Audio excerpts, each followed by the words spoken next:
love it when a plan comes together. So, welcome everybody back to my 32 fan series. This is my resident Buffalo fan at this point because I believe every single time I've done this, you have not only been in it for the offseason, also your team has made it to the postseason all 3 years. So, Yeah. there's that. So, welcome Tommy back. And for those of you, if this is the first episode you're ever watching of me doing this, this is my 32 fan series where I talk to one fan from every single NFL team.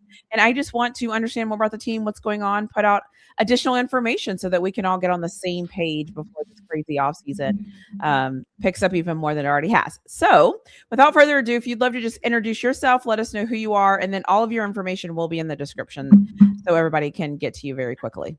Yeah, my name's Tommy. I'm from Mafia Sports Report. Been doing this since 2020. Been a fan of the Buffalo Bills since 1989. So I'm a diehard Bills fan, Bills Mafia all the way. And I just love what I do. I love covering the Buffalo Bills, or at least talking about the Buffalo Bills. And, you know, we have I think we go live about 2 times a week, but during the regular season, we're live almost every day of the week. So we try to stay active on the podcast. It's me and my co-host Mikey, and then we have another podcast that goes live on our channel as well. So fun stuff. Obviously, I met you through my podcast. You reached out to me, and I've met others, and it's been good. Yeah, I love that. So you also are in a position where you got a new coach this offseason. Mm-hmm. And I know that every time I've met with you, you kind of were saying, you know, like, at what point is he going to figure it out? Is he going to figure it out? Are we going to keep sticking with him? And they actually parted ways. So I was wondering, how are you feeling about that? Were you shocked when they parted ways? Were you excited when they parted ways? Were you a little bit of everything? Like, how are you feeling? So the season ended terribly. Mm-hmm. Versus the Broncos. By the way, that was a catch. I don't care what anyone says. Like, that's not even up for debate. That was a catch. The NFL is so. What is a catch? What's not a catch? I don't understand. We don't know anymore. But you know, from everything that I know about the rules, that was a catch, right? But anyways, regardless of that, we lose that game. You know, I was on record in saying that McDermott wasn't going to go anywhere. Our owner was not going to fire him, even though I wanted him fired since 2021 or the end of 2021, which is the 13-second game. It's not that he was a terrible head coach. It just he just couldn't get the job done in the playoffs. You know, there was a lot of stuff wrong with the head coach that I just felt like you know, he wasn't a Super Bowl caliber coach because of his flaws. But I didn't think our owner would have the balls to fire him, to be honest with you, because of the winning, because of the constant going into the playoffs. I believe we made it 7 straight seasons into the playoffs. So, you know, I just didn't think it was going to happen. So, when the news broke, I was shocked and I was really happy. So it was weird because I was feeling like down and out, right? Because of how the season went. The loss, and because of the loss. And then, you know, I was like, okay, like here, finally a change, right? A change was needed. It had to happen. It was honestly, you know, it was his leash was way too long, right? Like we should have taken care of business. The owner should have let him go a few years ago, and he didn't. So I felt like he gave him he gave him a lot of opportunity, 9 seasons to get the job done. He did not. And the Bills moved on. Yeah, I love it. So they move on. So everything's kind of new a little bit because new head coach, you're not really sure, you know, what it's going to feel like, what it's going to look like. But what one word would you use to describe the draft? How was the draft for you? How do you feel like you all did in the draft? What one word would you use? Well, this draft was weird because it was very depth. It was a depth kind of draft, right? There wasn't a lot of blue chippers. I would say I had, honestly, in my, you know, when I did my grading, I had about 15, maybe 17 players that were first round grades. So that kind of tells you everything you need to know about how this draft went. That's why there was a lot of teams trying to trade down as well. Like they just, the teams that were towards the you know, after 15, a lot of those teams were trying to get out of their pick and trade down. They just weren't comfortable at drafting in the first round. And, they rather pick up draft capital for next season or even more, depth for this season. So that's really what I kind of figured was the plan for Brandon Beane because we were picking at 26. There was only a few players that I had that I would have selected if they were there. One of them. If you like the content that you're getting, don't forget to hit that like button. Leave us a comment in the comment section below, and I'll let you get back to your video. Would have been Casey Consumpcion. I thought, he would have been a good fit for the Buffalo Bills, but he got drafted 24. And then the other was McDonald, who did wind up falling to the second round, and we didn't draft him. We had an opportunity, but, we felt like we didn't need a nose tackle or a one tech, which still Bills fans are, a lot of Bills fans feel that we need a nose tech, a true nose tech or a one tech, nose tackle or a one tech, but clearly, they don't feel like they need one. So they went in a different direction. Okay. Who is there? Is there a pick on day 2 or day 3 that you feel like will end up being a steal? Oh man, there's a few players that we drafted that I feel like have the potential to be really steal. So the one that stands out for most Bills fans is Skylar Bell, wide receiver out of UConn. The dude has a high ceiling. A guy with 4.4 speed, fast, a really good route runner. He had a few drops last season he needs to clean up, but outside of that, the dude is electric with the football in his hands. So for getting him in the 4th round, I felt like it was a steal. It was actually Steve Smith's favorite receiver coming out of the draft. So, and I respect Steve Smith a lot, his opinions. I watched Skylar Bell's film, and the dude looks legit. Has a lot of upside to him. Also, IGB, which is a 2nd round pick, which initially I was like, I don't, I didn't know, I wasn't sure about that pick. It was we traded up for that pick. But when you look at his measurables, what he did in Ohio State last season, he improved on his pass interferences, which was an issue the year before. But he was a lockdown corner last season. So he did a really, really good job last year. He's 6'2", 190, physical. He fits the Jim Leonard, type of defense that he's, the type of player that Jim Leonard wants on this team. Man defender, physical at the line, very good tackler, plays aggressive. So yeah, I think that's a sneaky pick, and that could be a guy to look for to actually take over CB2 role of Maxwell Harrison, which I believe it may happen. Okay. Who's the one player in the draft that you think is going to make the biggest immediate impact, where you can already just plug him in? You feel like he's just going to plug in and just get right to work. Well, that's the interesting part, because a lot of these guys that we drafted here are going to be either future starters or they're going to be rotational players for the first season. So TJ Parker is an interesting one. He's an edge, really, really good run defender, needs to work a little bit on his pass rush. But he's going to get playing time. He's going to, we're going to see him just depending on how many snap counts he gets. The one guy I would say is IGB. He's another guy that could potentially be a week 1 starter at CB2 over Harrison. I think that's up in the air. Skylar Bell is going to see time this season. Or who's a linebacker we drafted in the 4th round is another guy I'm really high on. Man, the dude is electric, plays with his hair on fire. He's everywhere, fast, physical. I think he also has an opportunity to get the starting linebacker role there. We'll see what happens with there. And then you got Kilgore, who's our safety, 5th round pick, who they're really high on as well. And another guy that has speed, that's physical. He could play in the box. So we got, there is definitely potential there to get either a starting job this season or a high, usage of snap count. Okay, that's fair. So let's talk a little bit about the team. So now that you have new coach, you still have Josh Allen, obviously. What is success going to look like? Are you all this year as a fan base like, all right, this is the year we're going to the Super Bowl? Or is this the year, like, where are you all at? What would success look like for you all this year? Bills Mafia is weird. We're like torn right now. For me, I feel like we've upgraded, right? We were already a good team. Like there's no doubt about it. People can't say the Buffalo Bills are a bad team or have a bad roster because we have been very consistent. Now, have we won the Super Bowl? No. But, when people talk about like trash GM or we have a trash roster, all that stuff, I always say, who in the AFC then has this great GM, great roster that's winning Super Bowls? Well, guess what? There's only been one, right? And that's Patrick Mahomes, Kansas City Chiefs.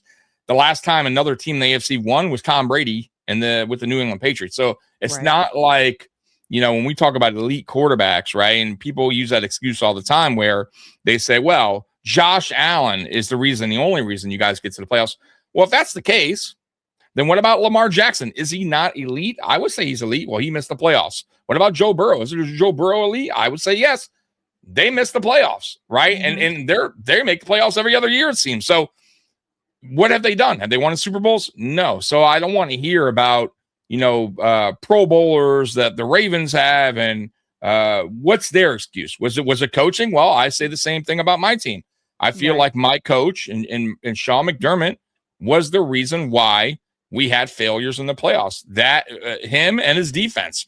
The defense was broken. We were allowing nearly 33 points a game in the playoffs, which is unacceptable. Yeah. And when it counted the most, he had meltdowns. He could not beat an Andy Reid, who we basically got out coached. So and that's why I also put Kansas City to that top level. That when you have elite, because listen, the NFL is the ultimate team sport. I always tell everybody that everybody has to do their job in order to win a Super Bowl, in order to make a Super Bowl and win a Super Bowl. The Kansas City Chiefs have a lot going for them because they got an elite quarterback. They got an elite coaching staff with Andy Reid. They got Spags on the other side of the ball. So it's not about just having star players to win a Super Bowl. You got to have a lot. You have to have a lot going right. And that includes coaching. And coaching is very important, including the coaching staff. And what I feel the Bills did this year by getting rid of McDermott, Brady wasn't my go-to hire. However, the coaching staff surrounding him, I love. So I feel like with the additions of Jim Leonard, who's an upcoming defensive coordinator from Denver, who did a really good job over there. We have a lot of guys from college, younger coaches that are all innovated. We also brought in John Fox, who's an older coach who's been there, done that, made 2 Super Bowls, turned teams around, who's going to help these younger guys out. And then with the addition of DJ Moore, right? Now you have your number one, right? So the Bills Mafia can't complain, right? You wanted a one, we got a one. And by the way, DJ Moore has been phenomenal in his career. He's worked with 10 different starting quarterbacks, which is a very important thing for people to understand. I'm a big Eric Moles fan, right? And I always said if Eric Moles went somewhere where he had a franchise type quarterback, he probably would have been a Hall of Fame player because of the numbers he put up with. I think he had 8 different starting quarterbacks, 3 different head coaches. Well, DJ Moore is the same thing. He had 10 different starting quarterbacks. I think he had 6 different head coaches, 3 different OCs. All that matters. And he's still putting up good numbers.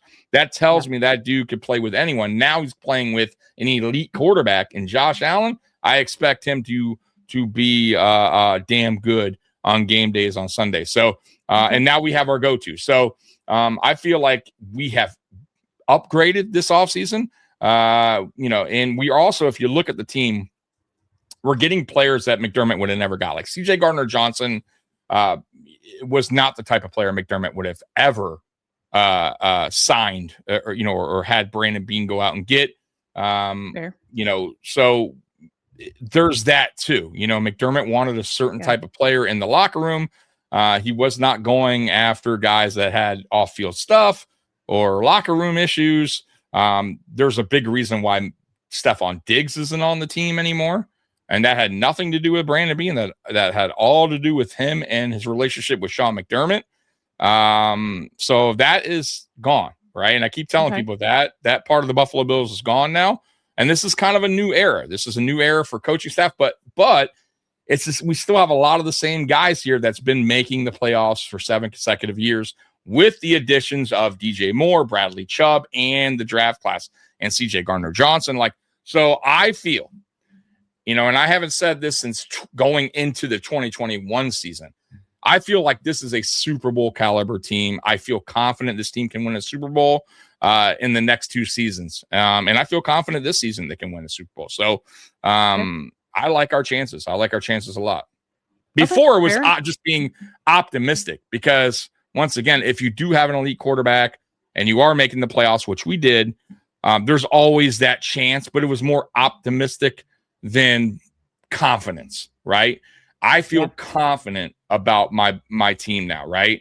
And I haven't publicly said that since going into the 2021 season. So for me, that means a lot, right? There's Homer channels out there that always we're going to Super Bowl, and that's not me. I try to evaluate my team the right way, look at the coaching staff, understand what's going on, understand what was holding us back, and what can now get us over that hump and go into the Super Bowl. And I feel like the biggest problem was the defense. And if you look what we did after Joe Brady, we went hardcore on the defense. Our first priority was to get Jim Leonard, DC, which everybody knew was going to be upcoming DC in this league, a guy to look out for. And then once again, we're switching our whole scheme around. So it's not like they went out and got a guy that was similar defensive style like McDermott. We're sticking to the 4-3 soft zone type of defense. We're running a complete different defense, aggressive type of defense. That's going to get to the quarterback more. So I expect a change. I expect a change in the playoffs from those numbers as well. Okay, fair enough. Where do you think your team is going to struggle? Like, where is your biggest worry right now? I don't really have one. I'll be honest, not being cocky. I just look, our offense last year struggled at times because we didn't have a number one receiver. And that's the God honest truth. When we went against better defenses like the Houston Texans, even the Patriots, when we played the Patriots, the problem was we didn't have that go-to guy, right? So defenses dared us to beat them through the air, right? We were a good run team, but if our run game was kind of slowed down in that game and we had to rely on the pass, we kind of, we struggled at times. So having that guy now in DJ Moore eliminates that issue, in my opinion. So that was the really only issue on offense I had last year. Outside of that, we were a top 5 offense last year. It wasn't like we were this garbage offense. We just had our moments where things, where we needed that go-to receiver, and unfortunately we didn't have one. Now we do. So for me, our offense got better. So I'm confident in our offense. Now our defense, look, I have to, obviously it sounds good. It looks good. I like what the vision, but obviously I got to see it on the field, right? I got to see it in action. All right. Yeah. So I feel confident about it. But hey, time will tell, right? But if they can improve that defense, right, they could cut those numbers down going into the playoffs from 33 almost, right, a game to even 27, then we win our games. We go to a Super Bowl, right? Because we're averaging, I think, 30 a game, right? Like, or something like that. Like our problem's never been, our problem's never been scoring in the playoffs. We've always put up pretty good numbers. Sure. Even last year, 5 turnovers, we still scored 30 points, right? So it wasn't like we struggled and scored 17 versus the Broncos. 5 turnovers, you expect, 20 points, maybe less. So 30 points should have won us the game there. It should have, right? And I didn't, look, once again, it's not like we played perfect. I admit that, Josh Allen had some turnovers. James Cook had a fumble.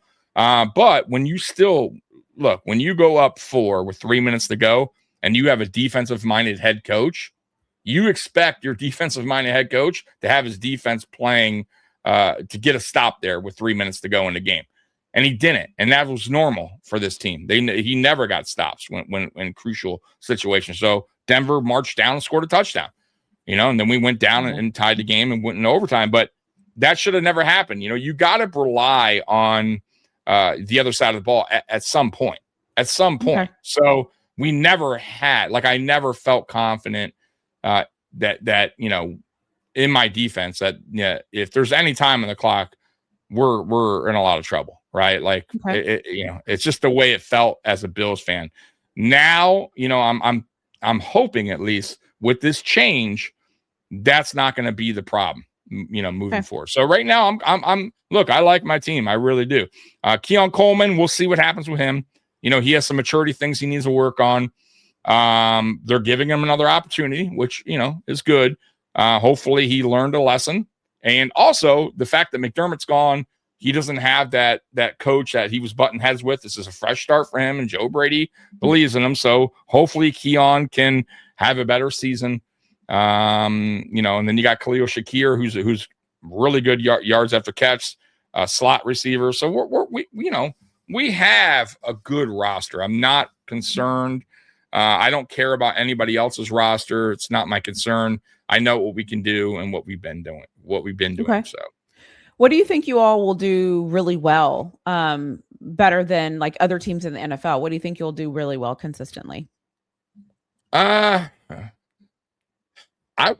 last year we improved our run game, right? So running the ball has been really effective for us over the last 2 years. We still have a really good offensive line. We only lost David Edwards, but I feel like we picked up some really good guards. We picked up one in the draft. We got a couple in free agency, so we'll be okay there. So I feel like we'll still be on top as far as the top 5, running, team, rushing, passing. I think will improve as well. So. Yeah, look, I feel like, I think our defense is going to surprise people because our defense last year was in the middle of the pack as far as total overall defense, but it was pretty much dead last against the run. It was damn near the bottom. I think those numbers improve with this new scheme, with the new players that we brought in. So I think people will be, surprised on how well the defense has turned around. Okay, perfect. And then this is just the fun round question. So you let me know how you feel. You can choose to just answer them, or you can choose to expand on your answer. So the first question is going to be quarterback confidence on a scale from 1 to 5. 1 being no thank you, 5 being please stay here forever. Oh, 5. You know that. Come on. Yeah. Yeah. Coaching staff trust level 1 to 5. That's hard because it's a brand new staff. Mm-hmm. So my confident level in my coaching staff. They're Joe Brady's the youngest coach in the NFL right now. We got some very young coaches. I'm going to go 4 because I do believe in them. I do. I think there's a lot of upcoming innovated coaching on this coaching staff. And I also like the addition of John Fox as well. So I'll say 4. Okay, perfect. Who do you think is going to carry the team this year, the offense or defense? It's going to be the offense. The offense always carries the team. We have our star players, really, our elite type players are on the offensive side of the ball. But I do believe the defense will step up finally and actually help out the offense for a change. But I'll still stick with the offensive side of the ball on that one. Okay. If you could trade drafts with another team, you get all of their draft picks, they get all of your draft picks. Who would you trade with? Would you trade with anybody, or how would you go about things if you could go about them? No, I want to trade it. I want to trade draft. I want to swap our draft with anyone else. I actually like our draft. Initially, I was, on the fence with it, but I always tell people when you're doing a live draft and sometimes you want a certain player, you're kind of upset initially, but once you kind of do the research on the player and see why this could be a good fit, watch the film, you kind of change your mind, or you kind of see things a little bit differently. And that's what I did, especially with the Parker pick and IGB. So yeah, I would say honestly, I was really high on Jacob Rodriguez that got drafted to the Dolphins, a linebacker. I think he's going to be a really, really good linebacker. I wish we would have got him. That's a player I felt like is he would have been a perfect fit for Buffalo. Perfect fit. Yeah. So that's one player. I also was high on McDonald, the nose tackle. The dude was an absolute beast. But once again, it seems like that's not the direction they're going. They don't feel like they need a guy like that, 2-down type of player. And that's okay. I'm gonna go with what the coaches, that's what they want, right? And actually, Jim Leonard didn't even in Denver. They didn't have a big nose tackle, right? They had like a 310 pound. So that's just not what he wants. And look, Brandon Beane. That's what I tell people all the time. Your GM is not locking the door, and he's the only guy in the room making these draft picks. Like he's drafting for what the coaches want, what the coaches schemes about, what their vision is, what type of player they want. So trust me when I tell you guys, anyone watching as a Bills fan, the coaching staff is heavily involved. This is nothing to do with just one person making the picks and that's it. And nobody else has a say. These are especially on the defensive side of the ball, because it was pretty much a defensive heavy draft.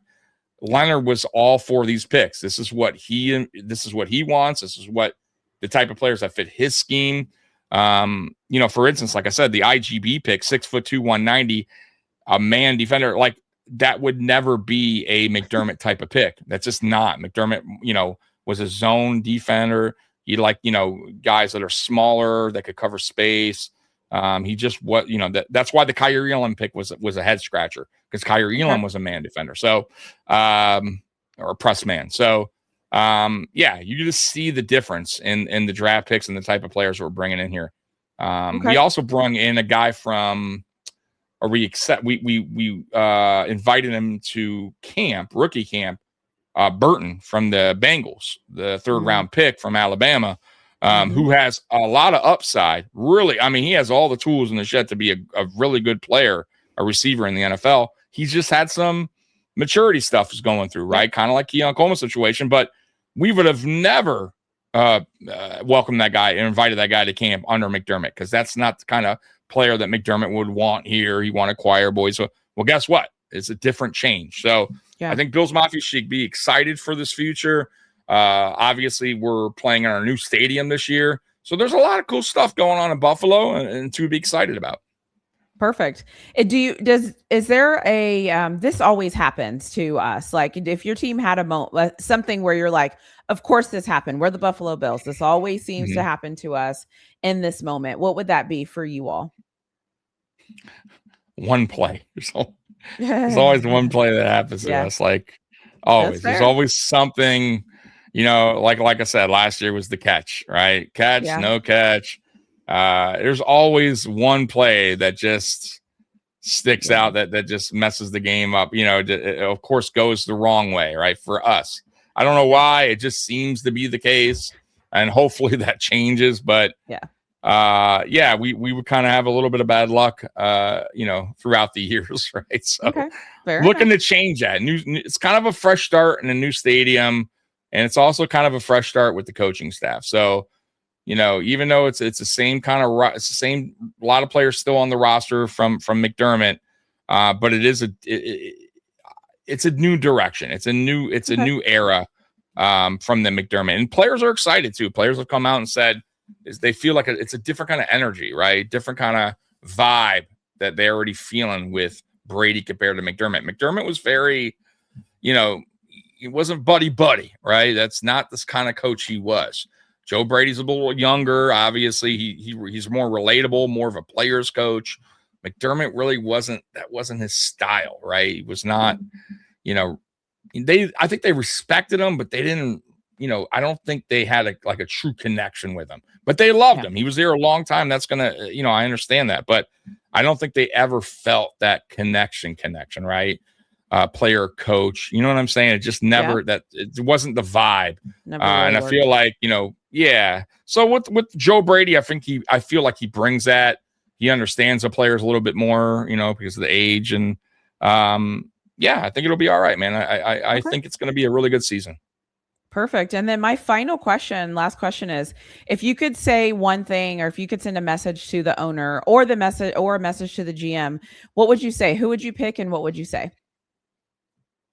Brandon Beane, that's my dog, man. A lot of people are hating on him. I started an island, by the way, Believe in Being Island. I'm the founder and the president. Right now we're still allowing people on the island. It's not full yet, but we're starting to get believers. So I would just tell Brandon Beane, just cut out the noise, do your job. You're doing good. I never thought it was a Beane issue here.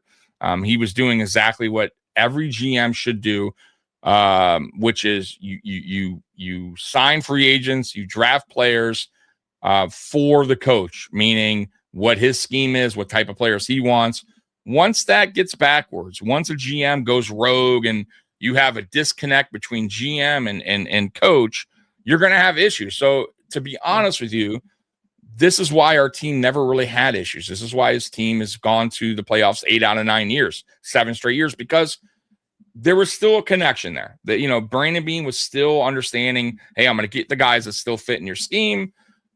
He wasn't going rogue. He wasn't going against what McDermott wanted. He didn't have a different vision, right? So, and that happens all the time. You look around the NFL, a lot of dumpster fire teams is because the GM wants something different than the coach, and then the owner steps in and says, "Oh, I didn't want that quarterback, or I wanted that quarterback." You got a problem, right? And that's where a lot of these teams just can't get it right, because there's a disconnect between owner, GM, and coach. We never really had the issue here. So the connection was always good. And Brandon Beane, I felt like, did his job. He gave the players, he got the players that he wanted, right? And now he's doing the same with the new coaching staff, right? And that's what he's going to do.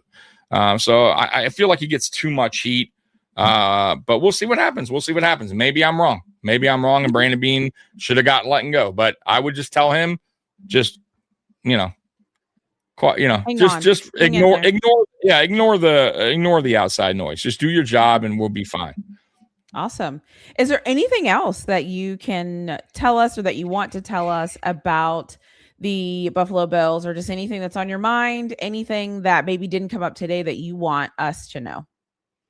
No. I think we covered everything.